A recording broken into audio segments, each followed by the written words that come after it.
ৰাইজ সবে ভালে আছে নে? ভালে আছে? পৰিবৰ্তন লাগে নে? পৰিবৰ্তন লাগে? কাৰ পৰা পৰিবৰ্তন লাগে? বিপিএফৰ পৰা, নাঙলৰ পৰা। এতিয়া বিপিএফ আৰু নাঙলৰ পৰা আমাক পৰিবৰ্তন লাগে। কিয় পৰিবৰ্তন লাগে? আইওয়াৰ ঘৰৰ পইচা কোনে খালে? ভালকে শুনা নাই মই। বিপিএফে। বৃদ্ধ পেঞ্চনৰ পইচা কোনে খালে? শিশু খাদ্যৰ পইচা কোনে খালে? জব কাৰ্ডৰ পইচা কোনে খালে? নদীৰ বান্ধ দিব লগা পইচা কোনে খালে? লেট্ৰিন বনাব লগা পইচা কোনে খালে? মহিলা কমিটি বিলাকৰ সেলফ হেল্প গ্ৰুপৰ পইচা কোনে খালে? নিবনুৱাসকলৰ নামত চাকৰি দিয়াৰ নামত ঘুষ কোনে খালে? ছাত্ৰ ছাত্ৰী ভাল শিক্ষা পোৱা নাই, স্কুল কলেজ উন্নয়নৰ পইচা কোনে খালে? এতিয়া আমাৰ প্ৰশ্ন, আমাৰ উত্তৰ আমাৰ তাতে আছে। তো এই কাৰণে এতিয়া চিন্তা কৰিব লগা একো নাই। আমাক পৰিৱৰ্তন লাগে, আমাক শান্তি লাগে, আমাক উন্নয়ন লাগে। আৰু এই পৰিৱৰ্তন যিটো লাগে, শান্তি লাগে, উন্নয়ন লাগে, ঐক্যতা সংগতি লাগে, ইয়াৰ একমাত্ৰ পথে হৈছে পৰিৱৰ্তন। বিপিএফ মানে ভ্ৰষ্টাচাৰ। বিপিএফ মানে যিটো আমাৰ মাজত আজি উন্নয়ন হোৱা নাই, এই উন্নয়নৰ যিটো মানে প্ৰতিচ্ছবি, এইটোৱে বিপিএফ। আজি যে ৰাস্তা ঘাট দলং একোৱেই হোৱা নাই, এইটোৱে হ'ল বিপিএফ। বিপিএফ মানে হিংসা আৰু দমন নীতি। বিপিএফ মানে দাদাগিৰি। আমাৰ অঞ্চলত ইমান বছৰে যে এই হিংসা দাদাগিৰি চলি আছে, একমাত্ৰ বিপিএফৰ কাৰণে। ইলেকশ্যন আৰম্ভ হোৱাৰ পৰা মচলপুৰ সমষ্টিৰ মাৰামাৰি আৰম্ভ কৰিছে বিপিএফে। দিহিৰা সমষ্টিৰ মাৰামাৰি আৰম্ভ কৰিছে, বাগানপাৰা সমষ্টিৰ মাৰামাৰি আৰম্ভ কৰিছে। আৰু আজি আমাৰ মিটিংখন ভয় কৰি ওদালবাৰীত মিটিং লৈছে, দুনিয়াৰ বাছবিলাক বুক কৰি থৈছে, কিন্তু একো পাত্তা নাপালে। এতিয়া যাওয়া সময়ত আপোনালোকে দেখিবলৈ পাব বিপিএফৰ মিটিঙত মানুহ নাই, গাড়ীয়ে গাড়ী। ৰাইজে মোক কৈছে বহুত দামী দামী গাড়ী আহে গৈ বিপিএফৰ মিটিঙত, মানুহ নাই। তো সেইকাৰণে ৰাইজ, আজি আমি দীৰ্ঘদিন সংগ্ৰাম কৰি যিটো বিটিআৰ সৃষ্টি কৰিছোঁ, বহুত শ্বহীদ হৈ গ'ল, বহুত আমাৰ মা দেউতা দাদা ভাই ত্যাগ কৰিব লগা হ'ল। ইয়াৰ পিছত আমি এটা সুন্দৰ চুক্তি পাইছোঁ, বিটিআৰ চুক্তি। যি চুক্তি অকল শান্তিৰ চুক্তি নহয়, এই চুক্তি শান্তিৰ লগতে প্ৰগতিৰ চুক্তি হয়। এই চুক্তিখনত যিবিলাক অনুষ্ঠান প্ৰতিষ্ঠান ইয়াতে উল্লেখ কৰা আছে, সেই অনুষ্ঠান প্ৰতিষ্ঠানবিলাক যদি স্থাপন কৰা হয়, বিটিআৰ অঞ্চল উত্তৰ পূৰ্বাঞ্চলৰ যিকোনো ৰাজ্যতকৈ বহুত আগবাঢ়ি যাব। আজি বৰমা মচলপুৰ অঞ্চলৰ বিভিন্ন ৰাইজে মোক কৈছে, এই অঞ্চলত যে চেণ্ট্ৰেল ইউনিভাৰ্চিটি হ'ব, সপোন সপোন যেন লাগে। সঁচাকৈ সপোন যেনে লাগে। কাৰণ বিপিএফে 17 বছৰত এই অঞ্চলত একো নকৰিলে। এই অঞ্চলৰ কলেজ, এই অঞ্চলৰ স্কুল, এই অঞ্চলৰ ৰাস্তা ঘাট একো কাম নকৰিলে বিপিএফে। এই কাৰণে কিবা এটা ভাল কাম হ'লে এতিয়া ৰাইজৰ সপোন সপোন লাগে। ৰাইজৰ মনত সোমাই গ'ল, আমাৰ ইয়াত আৰু উন্নয়ন নহ'ব। হাগ্ৰামা মহিলাৰীয়ে কৈছিলে মডেল বিটিচি কৰিম। আজি হাগ্ৰামা মহিলাৰীয়ে কি মডেল কৰিলে? দুৰ্নীতি ভ্ৰষ্টাচাৰৰ এটা নগৰ হিচাপে, অঞ্চল হিচাপে বিটিচি তেখেতে কৰিলে। আৰু আজি কৈছে হাগ্ৰামা মহিলাৰীয়ে বিটিআৰত একো নাই, বিটিআৰত একো নাই। বিটিআৰত এটাই নাথাকিব, সেইটো হ'ল হাগ্ৰামাৰ দাদাগিৰি, দুৰ্নীতি, অপশাসন। এইটো আৰু বিটিআৰত নাথাকে। যোৱা 17 বছৰত আমাৰ যুৱকসকল, আমাৰ ছাত্ৰ ছাত্ৰী, এইবিলাক আমাৰ ভৱিষ্যত, আমাৰ পৰিয়ালৰ ভৱিষ্যত, আমাৰ ঘৰখনৰ ভৱিষ্যত, আমাৰ সমাজৰ ভৱিষ্যত, আমাৰ ৰাজ্যৰ ভৱিষ্যত, আমাৰ দেশৰ ভৱিষ্যত। কিন্তু হাগ্ৰামা মহিলাৰীয়ে কি কৰিলে?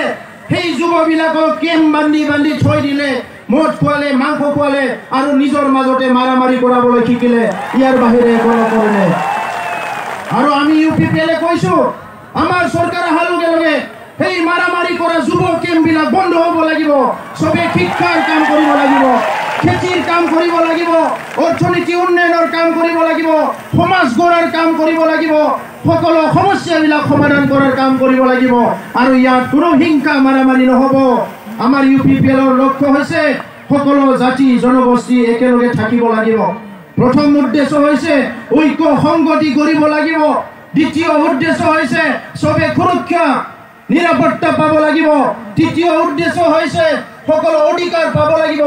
ভূমিৰ অধিকাৰ, অৰ্থনীতিৰ অধিকাৰ, চাকৰি বাকৰিৰ অধিকাৰ, মাটিৰ অধিকাৰ, সব অধিকাৰ ৰাইজে পাব লাগিব। ভাষা সংস্কৃতিৰ অধিকাৰ। ইয়াৰ পিছত আমাৰ চতুৰ্থ হৈছে যে সকলো সম উন্নয়ন সম মৰ্যাদা পাব লাগিব। আজি আপোনালোকে বহুতে প্ৰশ্ন কৰিছে যে UPPL চৰকাৰ আহিলে মোদাহি কি দিব। আমি আজি ইয়াতে ঘোষণা কৰিছো UPPL চৰকাৰ গঠন কৰিলে BTRত আমি মোদাহিৰ উন্নয়ন পৰিষদ গঠন কৰিম। বহুতে প্ৰশ্ন কৰিছে UPPL চৰকাৰ আহিলে ফৰণীয়াৰ কাৰণে কি কৰিব। BTRত UPPL চৰকাৰ আহিলে ফৰণীয়া উন্নয়ন পৰিষদ গঠন কৰিম। ইয়াত আদিবাসী উন্নয়ন পৰিষদ গঠন কৰিম, গোৰ্খা উন্নয়ন পৰিষদ গঠন কৰিম, বিভিন্ন আদিবাসী উন্নয়ন পৰিষদ গঠন কৰিম, মাইনৰিটিৰ কাৰণে উন্নয়ন পৰিষদ গঠন কৰিম, বঙালীৰ ঘৰৰ কাৰণে উন্নয়ন পৰিষদ গঠন কৰিম। কাৰণ আমি বিচাৰো সকলো জাতি জনগোষ্ঠীয়ে সম মৰ্যাদা সম অধিকাৰ পাব লাগিব। আৰু এইটো অকল আমাৰ মুখত পালে নহ'ব, আমাৰ লেকচাৰত মানে এইটো কথা ওলালে নহ'ব, হাতে কামে কৰিব লাগিব। আৰু হাতে কামে কৰা যি উদ্দেশ্য, যি সংগঠন, যিটো দল, এইটোৱে হ'ল UPPL দল। আমি মুখৰ কথা ক'বলৈ অহা নাই, কাম কৰিবলৈ আহিছো। এই দল ৰাইজৰ দল, এই দল দুখীয়া মানুহৰ দল, এই দল দৰিদ্ৰসকলৰ দল, এই দল যোৱা 17 বছৰে হিংসা পীড়িত ৰাইজক উদ্ধাৰ কৰাৰ কাৰণে দল। এইটো হ'ল UPPL দল। সেইকাৰণে শ্ৰদ্ধা ৰাইজ, আমি বহুত বেয়া এটা পৰিৱেশেৰে আগবাঢ়ি আহিছো। আজি সেই পৰিৱেশ আমি পুনৰ নিবিচাৰো। হাৰামা মহিলাৰী ডাঙৰীয়া, কোনোবা হীৰা শৰণীয়া ডাঙৰীয়াই যদি আজি BTC শাসনত বহিব লাগে, ইয়াত সদায় দাবী ধমকি মানে হিংসাৰ কথা ক'ব। এটা জাতি আনটো জাতি ঘৃণা কৰা, এটা ধৰ্মই আনটো ধৰ্ম ঘৃণা কৰা, এই কথাবিলাকে সদায় ক'ব। আৰু এইবিলাক যদি আমি পাহৰি যাব ওলাইছো, সুন্দৰ এটা BTR কৰিব বিচাৰিছো, য'ত বড়ো, অসমীয়া, মাইনৰিটি, বঙালী, বিভিন্ন ট্ৰাইবেল জনগোষ্ঠী, আদিবাসী সবে মিলি যদি আমি শান্তিৰে থাকিব বিচাৰিছো, আমাৰ একমাত্ৰ পথে হৈছে পৰিৱৰ্তন লাগিব। পৰিৱৰ্তনৰ বাহিৰে একো ৰাস্তা নাই।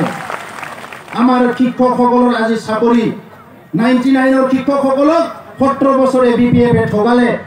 এই সমস্যা সমাধান কৰিব লাগিব। ভেঞ্চাৰ স্কুলৰ সমস্যা সমাধান কৰিব লাগিব। ইয়াত টেট পাছ কৰাবিলাক চাকৰি পোৱা নাই, এই সমাধান কৰিব লাগিব।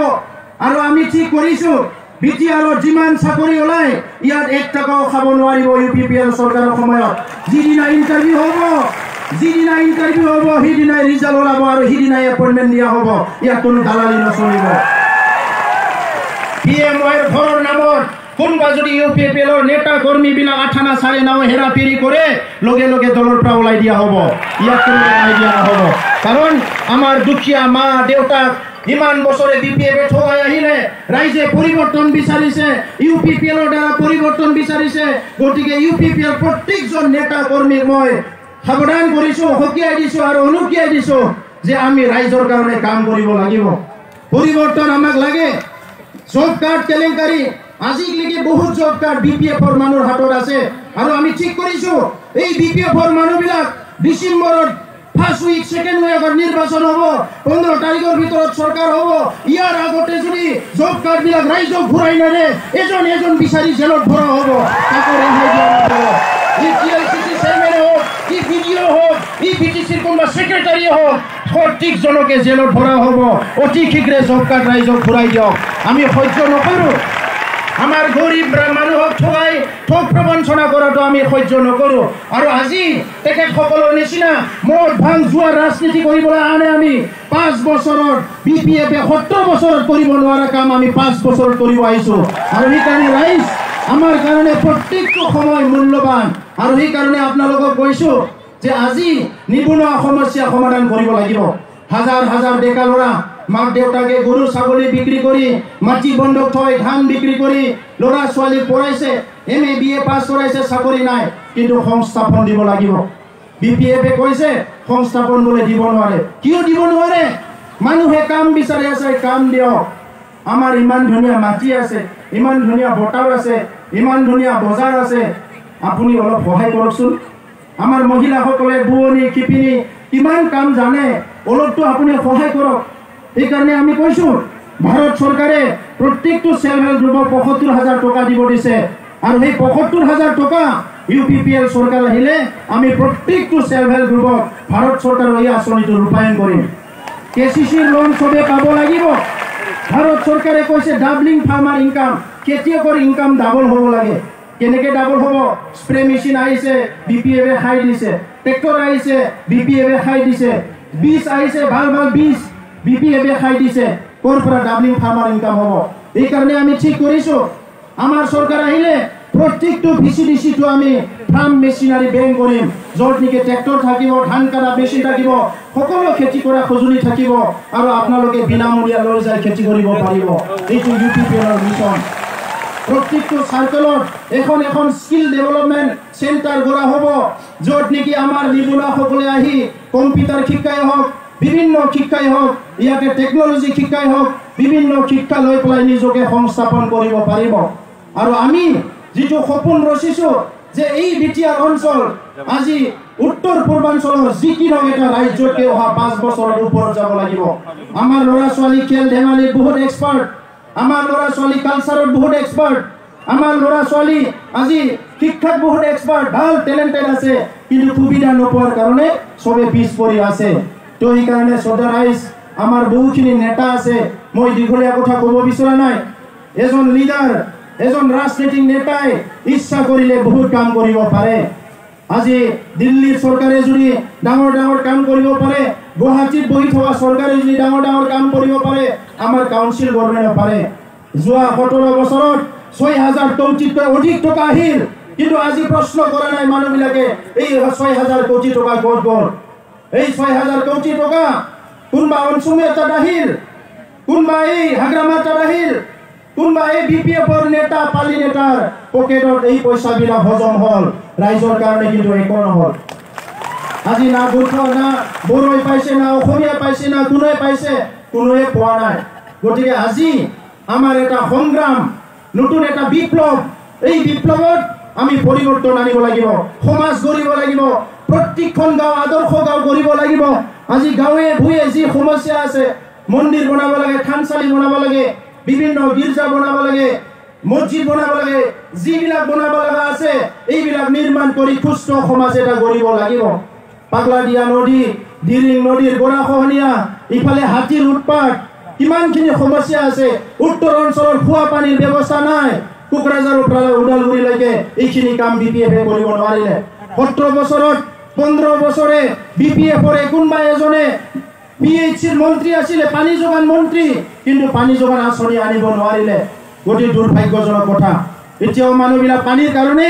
দীঘলীয়া লাইন ল'ব লাগে আৰু আমি ইউপিপিএল চৰকাৰ অহাৰ লগে লগে আমি কৈছো 1 বছৰৰ ভিতৰত পানীৰ সমস্যা সমাধান কৰিম কোনো পানীৰ কাৰণে দীঘলীয়া লাইন লগাব নালাগিব কাৰণ মই গোটে সাৰ্ভে কৰি চালো কোনবা এটা বোৰিং কৰিব লাগিলে কোনবা জাগাত 2.5 লাখ টকা যায় কোনবা জাগাত 1.5 লাখ টকা যায় কোনবা জাগাত 1 লাখ টকা যায় আৰু ভাৰত চৰকাৰৰ কোনো পইচাৰ কমি নাই কিন্তু বিপিএফৰ মানুহৰ কাম কৰা মানুহৰ কমি আছে এই কাৰণে আজি হাগ্ৰামা মহিলাৰীয়ে এই এটা কাউন্সিলৰ চিফ হয় তেখেতে ভাৰতৰ ৰাষ্ট্ৰপতি বুলি ভাবিলে এই কাৰণে ৰাইজৰ কথা বাদ দিলে নিজকে ৰজা বুলি ভাবিলে সবে চিফ বুলি কয় তেখেতে নিজকে পাহৰি গ'ল আসলতে কৈলাশ পৰ্বতৰ চিফ না ইয়াতে মানুহৰ সেৱা কৰা চিফ তেখেতে একচুৱেলি মানুহৰ সেৱা কৰা চিফ আছিলে ভাবিলে মই কৈলাশ পৰ্বতৰ চিফ হয় কিন্তু তেখেতে এইটো কৈলাশ পৰ্বতৰ চিফ কোনোদিন হ'ব নোৱাৰে আজি ৰাইজ বিপিএফৰ ঘৰত লাহে লাহে কণ্ডল লাগিছে যেতিয়া মানুহ বেছি ভুল কাম কৰে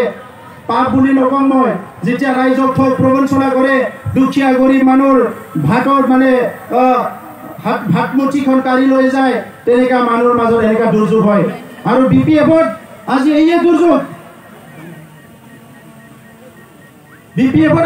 দুৰ্যোগ লাহে লাহে বিশ্বজিৎ দৈমাৰী এৰি গ'ল ইমানুৱেল মুছাহাৰী এৰি গ'ল আৰু বহুত ৰচি মহাৰাচি ওলাই যাবলৈ লাইন ধৰি আছে বিপিএফৰ পৰা গতিকে আৰু বিপিএফৰ দোকান আৰু বেছি দিন নচলে বিপিএফৰ দোকান বন্ধ হৈ যাব বিপিএফৰ দোকানত আৰু কোনোবা মাল কিনিব ৰেডি আছে যদি আপুনি মনটো সলনি কৰক বিপিএফৰ দোকান আৰু বন্ধ হৈ যাব নাঙল আছে জোঙাল নাই বিপিএফৰ কাম নাই